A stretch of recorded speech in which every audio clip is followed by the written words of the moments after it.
Now, from the hypothalamus, they having a two types of hormones is releases. One type of hormone is the releasing hormone or a stimulating hormone, and another one is the inhibiting hormone or also called as a regulatory hormones. Suppose now you have to think this one is the hypothalamus. This is called as a pituitary gland. This is called as a portal system.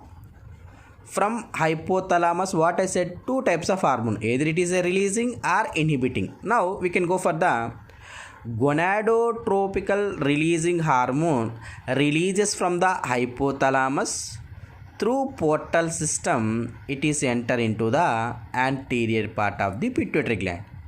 In the anterior part of the pituitary gland, they having a gonadotropical hormone that is called as a FSH, and another one is the LH.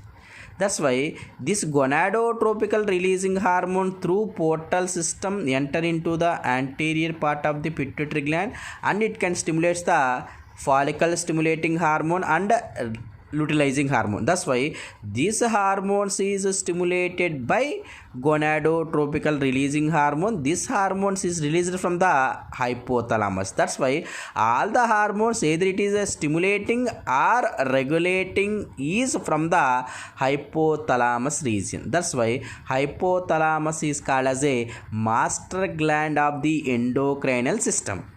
And another hormone, growth hormone inhibiting hormone. This growth hormone inhibiting hormone is the regulatory hormones released from the hypothalamus through portal system. It is enter into the pituitary gland, that is the anterior pituitary gland.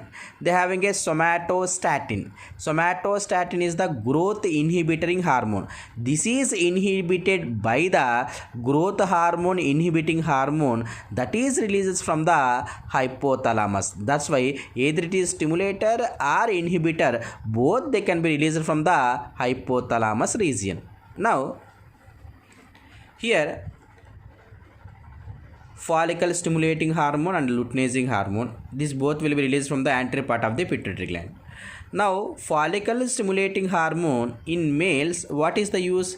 For the spermatogenesis. The process of producing of sperms is known as a spermatogenesis. And follicle stimulating hormone in females, what is the use?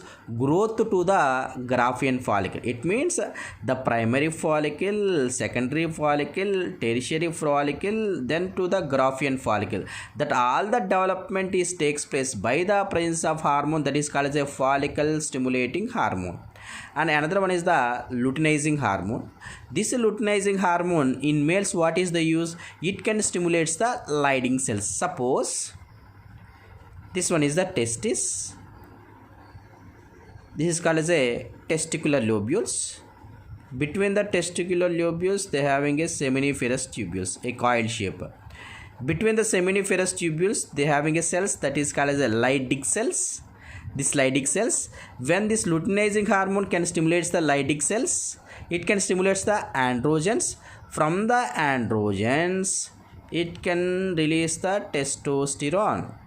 When it can release the testosterone, testosterone can give secondary sexual characters in males. And luteinizing hormone in females, what is the use? For ovulation. Suppose this one is the Graafian follicle and this one is the secondary oocyte. When this follicle is ruptured and ova is releases out, that is called as a ovulation. And also indirectly, this luteinizing hormone is useful to formation of corpus luteum. It means the ruptured Graafian follicle, after they can form a yellow color pigmented layer that is called as a corpus luteum. This corpus luteum, they can produce a hormone. That hormone is called as a progesterone. This progesterone is useful for the implantation. And another thing, growth hormone. Here, the growth hormone is also called as a somatokinin. When this growth hormone is acts on liver cells, in liver cell they having a insulin-like growth factor is present. When they having insulin-like growth factor, it will be acting on bones. Now this one is the bone. The expandable part is called as a epiphysis. A long narrow shaft part is called as a diaphysis. Between epiphysis and diaphysis, they having a metaphysis. They having a growth zone. This is a growth zone, and between they having a epiphyseal plate. Epiphyseal plate. This growth hormone can be acting on the epiphyseal plate at the time the bone is elongated and the growth is takes place. Now, this growth hormone hypersecretion leads to gigantism and the hyposecretion leads to the dwarfism up to 18 years. Now, after 18 years, when this growth hormone is stimulated, it means when it is acting on the adults, at that time it can be leads to disorder. The disorder is called as a acromegaly, and also it is will be like a gorilla face like appearance. Next,